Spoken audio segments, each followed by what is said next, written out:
अस्सलामुअलैकुम to all my dear viewers. और उम्मीद करती हूँ कि आप सभी बहुत ही अच्छे होंगे। और आपके यहाँ कितना टेम्परेचर पहुँच गई है गर्मी, ज़रूर मुझे बताना। हमारे यहाँ तो 45 क्रॉस हो गया है, पर अभी तक बारिश का कोई नामो निशान नहीं है। और आपके यहाँ बारिश हुई या नहीं, ये भी ज़रूर बताना। तो जैसा कि मेरे व्यूअर्स को पता होगा कि हम मनाली गए हुए थे। तो मनाली में तो हमें बहुत मज़ा आया, तो हमने सोचा हम अपने व्यूअर्स को भी अपना सारा एक्सपीरियंस शेयर ज़रूर करेंगे। तो वही वीडियोस मैं जो वहाँ पर से लेकर आई हूँ कलेक्ट करके, तो वो मैं आपको ज़रूर दिखा रही हूँ यहाँ पर। और हमारा एक्सपीरियंस तो बहुत अच्छा रहा, बहुत ही उम्दा रहा। और ये सेकेंड डे था जब हमें वहाँ से रोहतांग जाना था, और हमारे होटल से हम निकले हैं 4 बजे। सुबह 4 बजे हम होटल से निकले हैं, तब तो हम जाकर रोहतांग 2:30 बजे पहुँचे थे। और आप सोच लें कि अगर आप दिन में निकलते हो, 10 बजे निकलते हो, तो आपका पहुंचना कितना ज़्यादा मुश्किल है। रोहतांग पास एक्चुअली रास्ता एक ही है वहाँ पर जाने का। अगर आपको रोहतांग पास, मेन रोहतांग पास जाना है ना, तो वहाँ पर रास्ता सिर्फ एक है। और अगर आप बस ऐसे ही कहीं भी जाना चाहते हो तो कई रास्ते हैं। रोहतांग पास जाने का बस एक ही रास्ता है। तो वहाँ जाने के लिए आपको पास की ज़रूरत पड़ती है। अगर आपके पास पास यानी परमिट नहीं होगा, तो आप वहाँ पहुँच के वहाँ से लौटा दिए जाओगे। तो 2-3 दिन लगता है परमिट लेने में, तो परमिट ज़रूर ले लेना। अभी हम यहाँ से अपने होटल के पास से जहाँ से निकले हैं, तो यहाँ से हम बहुत ही प्यारे प्यारे व्यूज़ कैप्चर करते हुए जा रहे हैं। और ये जो है ना, रिवर ब्यास है। और ब्यास आगे जाके बहुत ही अच्छी, मतलब चौड़ी सी नदी बन गई है। अभी यहाँ पर बहुत ही ज़्यादा ये सूखी सी, खुश्क सी नज़र आ रही है, लेकिन ऐसा नहीं है। हमें नज़र आ रही है दूर से कि ऐसा है, ये खुश्क है बहुत, लेकिन ये खुश्क नहीं थी। यहाँ पर भी इसका फ़्लो बहुत ही ज़्यादा तेज़ था, इतना ज़्यादा तेज़ कि अगर आपका पैर फिसलता है तो आप इसमें से निकल नहीं सकते हो, आप अंदर ही जाते जाओगे और डूब जाओगे।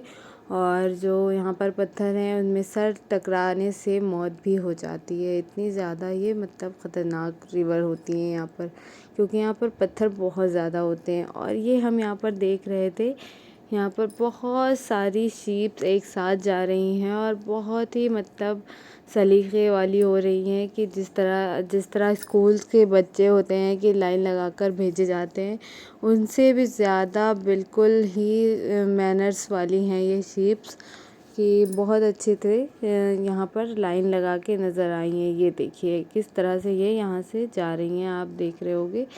और बहुत अच्छा लग रहा था ये नज़ारे देखना, ये वादियाँ देखना। तो मतलब एक नेचर के गिफ्ट्स हैं जो हम लोग जिनसे बहुत दूर हैं, और हम लोग अगर इस तरह के प्लान्स नहीं बनाएंगे तो मुझे लगता है कि कभी नहीं देख पाएंगे। अगर आप भी अपने घर से बाहर नहीं निकलोगे, अपने बच्चों को लेके कहीं नहीं जाओगे, थोड़ा बहुत तो इंसान को घर से निकलना चाहिए, थोड़ा बहुत बाहर घूमना चाहिए, और बच्चों को भी दिखाना चाहिए अपने। तो हम लोग तो पहली बार निकले थे अपने बच्चों के साथ, और हमारे साथ बच्चे भी थे, तो हमें बहुत ज़्यादा सेफ्टी शूज़ और इन सब चीज़ों के साथ चलना पड़ा था। और हमें ख़ुद भी बहुत ज़्यादा ख़्याल था, इसलिए हम हमेशा सेफ़ साइड ही चले हैं यहाँ पर। और अभी यहाँ पर कितना प्यारा नज़ारा है, और इस तरह से अभी हम ना पहाड़ के ऊपर जा रहे हैं। तो जिसको भी जैसे वॉमिटिंग वगैरह होती है, तो वो पूरे प्रिकॉशंस से चले। अगर आप मेडिसिन वगैरह लेते हो तो आप मेडिसिन ले लेना, और हो सकता हो आपको हो, हमें तो कुछ भी दिक्कत नहीं हुई थी ऐसी। और हाँ, खाने पीने का सामान ज़रूर रखना अपने पास, क्योंकि बहुत ही लंबे लंबे रास्ते होते हैं, इतना अच्छा कुछ खाने को नहीं मिलता है पहाड़ों पे। मतलब अगर आप फ्रेश वहाँ पे कुछ बनता देख रहे हो तो आप खा सकते हो। कुछ चीज़ें लोग नहीं भी खाते हैं, कुछ चीज़ों से लोग एलर्जिक होते हैं। लोग मतलब सोचते हैं साफ़ होगा कि नहीं साफ़ होगा, इस वजह से खा नहीं पाते हैं। तो इसलिए आप अपना सामान ज़रूर लेकर चलना, ताकि अगर आपको भूख लगे या बच्चों को भूख लगे तो आप कुछ तो खा सको। बाकी आप अगर बार बार गाड़ी को रोकते हुए चलोगे तो रोहतांग पास जाना बहुत ही ज़्यादा मुश्किल हो जाएगा। क्योंकि है तो वो वहाँ मनाली से 50 किलोमीटर्स ही, पर बहुत ज़्यादा ट्रैफ़िक रहता है, बहुत ही ज़्यादा ट्रैफ़िक रहता है। हाँ, आप जल्दी पहुँच जाओ तो बहुत अच्छी बात है। और अभी यहाँ से जो पहाड़ नज़र आ रहे हैं बर्फ़ से लदे हुए, अभी ही ये बहुत खूबसूरत लग रहे हैं, बहुत खूबसूरत लग रहे हैं, लेकिन जब हम वहाँ पर जाकर देखेंगे ना तो कुछ अलग ही बात होगी। बहुत ही अच्छे पहाड़ हैं और इतनी ऊंचाई पे जाने के बाद भी हमें ऐसा लग रहा था कि अभी भी हम लोग बहुत नीचे हैं।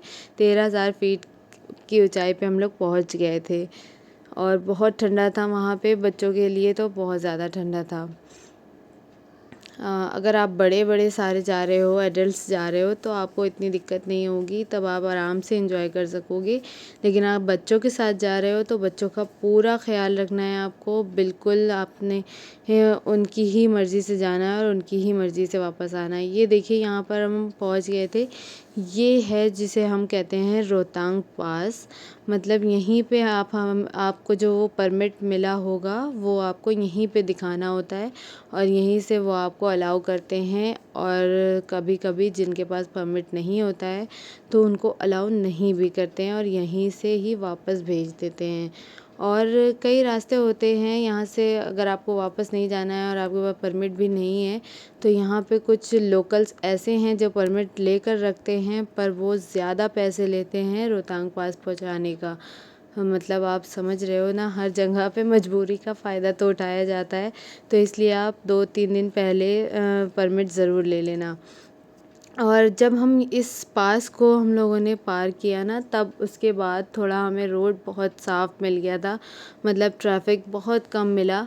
तो लेकिन फिर भी हमें अब बहुत ऊंचाई पे जाना था और पहाड़ों पे गाड़ी तेज़ नहीं चलती है, बहुत धीरे गाड़ी चलानी पड़ती है। उसी वजह से हम लोगों को इतना टाइम हो गया था वहाँ तक पहुँचने के लिए। तो अगर आप भी जल्दी पहुंचना चाहते हो, एंजॉय करना चाहते हो, तो आप ऐसा करना 3 से 4 बजे तक निकल ही जाना। 3 बजे रात को या 4 बजे सुबह हर हाल में अपने रूम से निकल जाना है रोहतांग पास के लिए। तभी आप बहुत अच्छे जो नज़ारे हैं वो देख पाओगे, तभी आप वहाँ पर जाके एंजॉय कर पाओगे। नहीं तो सारा टाइम सफ़र में ही लग जाएगा और इतना थक जाओगे कि दिल ही नहीं करेगा कि आप कुछ एंजॉय करो। और रोहतांग हम लोग 10 को गए थे, 10th ऑफ जून। तो उस दिन वहाँ का टेम्परेचर -3 पहुँचा हुआ था और वहाँ पे स्नोफॉल भी हुआ था। और ऐसा नहीं है कि आप कुछ भी पहन के वहाँ पर चले जाओ। हाँ, आप कितने भी कपड़े ले जाओ, वहाँ पर एक वहाँ की स्पेशल ड्रेस मिलती है, वो लेनी पड़ती है। और वहाँ के शूज़ मिलते हैं, क्योंकि जो हम नॉर्मल शूज़ पहन के जाएंगे वो पूरे भीग जाएंगे। अगर आप अपने कपड़े और अपने शूज़ पहन के जाते हो तो आप पूरे भीग जाओगे और आपको कपड़े चेंज करने की ज़रूरत पड़ सकती है। तो इसलिए आप सेफ़ साइड चलो, वहाँ से ही जो रेंट पे कपड़े मिल रहे हैं ना तो उन्हें ले लो। और 250 रुपीज़ में वो वहाँ पर ड्रेस और उसके साथ शूज़ देते हैं और भी ग्लव्स वगैरह देते हैं, पर उनके चार्जेस अलग अलग रहते हैं। पर ये ड्रेस और उसके साथ जो शूज़ होते हैं वो वहाँ पर मिल जाता है।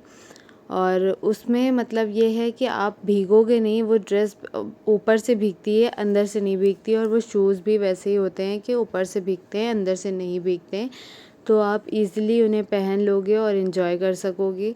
और बच्चे हैं, आप हो, कोई भी हो, आप जब आप स्नो में जाओगे तो वहाँ पे स्नोफॉल भी हो सकता है, आप गिर भी सकते हो, फिसल भी सकते हो, मतलब मेरा ये था। और आपके कपड़े भीग जाएंगे, तो इसलिए आप या तो 2 कपड़े लेकर चलना, या तो जो है ना वहाँ से ज़रूर ले लेना। अगर आपको लगता है कि आप अपने कपड़ों में सर्वाइव कर लोगे इतनी ठंड में, मतलब आप इतने कपड़े लेकर जा रहे हो। वैसे इजी ऑप्शन ये रहेगा कि आप वहीं से ले लो, क्योंकि आप कितने भी रख लो और इतना सारा सामान कैरी करके ले जाना भी थोड़ा मुश्किल होता है। कहीं भी जाओ बहुत ज़्यादा मुश्किल हो जाता है। ये मढ़ी पहुँच गए थे हम लोग।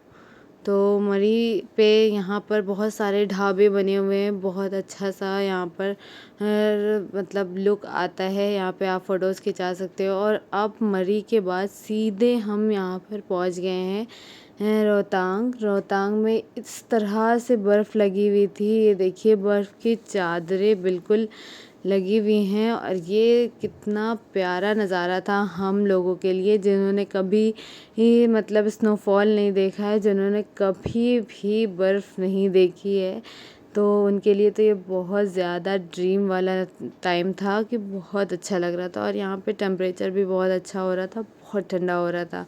और ट्रैफ़िक की वजह से हम थोड़ा पहले ही रुक गए थे, हमने थोड़ा वहाँ पर एंजॉय किया, फ़ोटोज़ वगैरह लिए। फिर हम ऊपर गए जहाँ पर हमारा मेन जहाँ पर एक्टिविटीज़ हो रही थी। और मैं कहूँगी कि आपको वहाँ पर कुछ लोग मिलेंगे जो प्री बुकिंग कराते होंगे एक्टिविटीज़ के लिए रोहतांग की। तो मेरा सजेशन ये रहेगा कि आप कभी भी प्री बुकिंग मत कराना, वहाँ पर जाकर ही आपको जो एक्टिविटीज़ करनी हो आप वहाँ पर तुरंत भी कर सकते हो। वहीं पर आप पैसे दोगे और आपको जो है ना टिकट मिल जाएगा और आप वहीं पर बुकिंग ले सकते हो। पर अगर आप पहले से ले लोगे और किसी क्लाइमेट चेंज की वजह से, किसी ही दिक्कत की वजह से या आप इतना थक जाओगे सफ़र करते-करते, हो सकता हो आपका दिल ना करे कि आप कोई एक्टिविटी करो। आप चाहते हो कि आप जस्ट स्नो को एन्जॉय करो, आप वेदर को एन्जॉय करो और आप नेचर को एन्जॉय करो, तो आपका जो वो पैसा है वो सारा का सारा वेस्ट हो जाएगा। ऐसी गलती मत करना कि आप पहले से ही एक्टिविटी की बुकिंग ले लो और ऊपर जाके आपको मतलब जहाँ रोहतांग पे आपको जाके अच्छा ना लगे, आपका दिल ना करे कि एक्टिविटी की जाए। और हमने यही गलती कर रखी थी, हमने पहले से बुकिंग ले ली थी और हमें तो ऐसा लग रहा था कि बिल्कुल पैसा वेस्ट वाली ये बुकिंग रही, क्योंकि उन्होंने ऊपर ले जाकर हमारे पास छोटे बच्चे थे ना, तो हम लोग बहुत ज़्यादा थक गए थे और बच्चे ना एंजॉय करना चाह रहे थे स्नो को। बच्चे ये एक्टिविटीज़ के तरफ नहीं जा रहे थे और स्नो वाली एक्टिविटीज़ थी तो बच्चे थोड़ा सा डर भी रहे थे, पर फिर भी बच्चों ने अच्छा खासा एंजॉय किया, बच्चों ने एक्टिविटीज़ भी की और हमने भी एक्टिविटीज़ की, बहुत अच्छा लगा। पर हाँ, हम ये कहेंगे कि एक्टिविटी करने से अच्छा था कि अगर हम सिर्फ एंजॉय करते नेचर को, एक्टिविटीज़ ना करते। तो आपसे भी यही कहूँगी कि आप एक्टिविटीज़ की प्री बुकिंग ना लें। और यहाँ पर ट्रैफ़िक था तो हम उतर कर ऐसे ही चलने लग गए थे पैदल। और फिर हम जब ट्रैफ़िक खुला तब हमने अपनी ही कार में बैठे थे। और ये बाइक है, इस एटीवी बाइक, इसका भी चार्ज 1000 से 1200 रुपये तक का होता है। इस पे 2 लोग को भी बैठा लेते हैं और 2 लोग और बच्चों को भी बैठा लेते हैं। मतलब आप अगर 2 लोग 2 हो, मॉम डैड और 2 बच्चे हो छोटे-छोटे, तो आपको इस पे आराम से बैठा लेंगे। ये याक है यहाँ पर और इस पे भी एक बड़ा इंसान और एक छोटा बच्चा बैठ सकता है। तो इसके भी ऐसे ही चार्जेस थे 1000 से 1200 तक। और यहाँ पे जितनी भी एक्टिविटीज़ थी ज़्यादातर सब ऐसे ही थी कि 1000 के ऊपर थी या 1000 तक ही थी, इससे नीचे नहीं थी।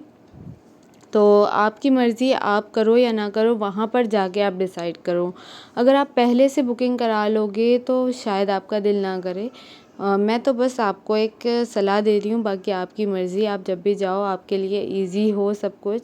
मैं तो बस यही चाहूँगी, इसलिए मैं ये सब बता रही हूँ। और वहाँ से जब थोड़ी देर 20 मिनट बस हम लोग वहाँ पर रुके होंगे और हमारे बच्चों को बहुत ज़्यादा ठंड लगने लगी थी। हम लोग 3 फैमिली थे और तीनों के बच्चे रोने लग गए थे और बहुत ज़्यादा बच्चे पैनिक कर रहे थे, बहुत ज़्यादा पैनिक कर रहे थे। तो फिर हम लोगों ने वहाँ से चल देने का ही इरादा किया।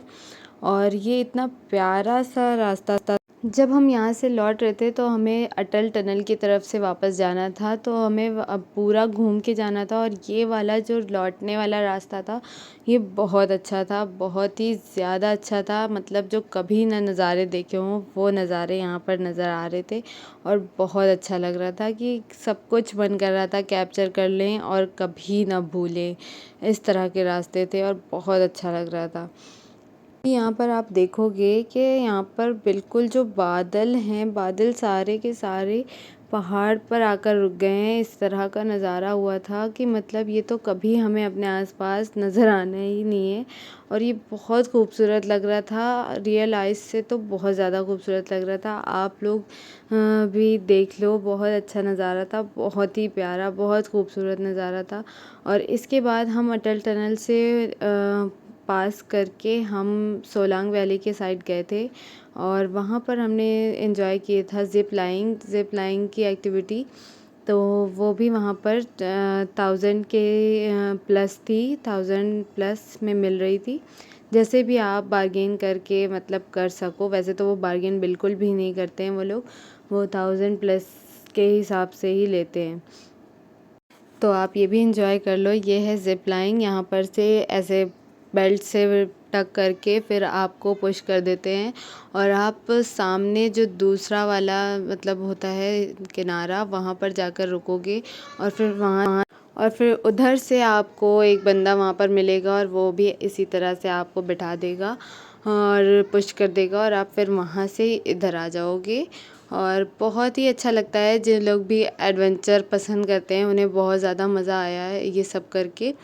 पर जिनको डर लगता है ऊंचाई से वो बिल्कुल भी मत जाएं, क्योंकि आपका हो सकता हो बीच रास्ते में आपकी तबीयत बिगड़ जाए या आपको सांस लेने में दिक्कत होने लग जाए। मतलब जिन्हें डर लगता है वो समझ सकते हैं ये बात कि उन्हें कुछ भी हो सकता है अगर आप इस तरह से चले गए तो। अगर आप मनाली का प्लान कर रहे हो और आपके पास छोटे बच्चे नहीं हैं, आपके बच्चे बड़े बड़े हैं, तो आप कभी भी प्लान कर सकते हो। पर अगर आपके पास छोटे छोटे बच्चे हैं तो आप इसी मौसम में जाना, यानी मई जून या जुलाई से पहले पहले चले जाना, क्योंकि जुलाई में वहाँ पर बारिश लग जाती है और बारिश में बहुत ज़्यादा डेंजर रहता है पहाड़ों पर जाना। इसलिए मैं कहूँगी कि वहाँ पर जाना बिल्कुल भी प्रेफर मत करना। और ये सोलांग वैली से होते हुए फिर हम निकल गए थे अपने होटल की तरफ, यानी ओल्ड मनाली, और बहुत मज़ा आया। आज का दिन बहुत अच्छा रहा। अभी मैं आपको आगे कुछ पिक्चर्स तो अपना ख्याल रखिएगा और वीडियो को लाइक ज़रूर कीजिएगा।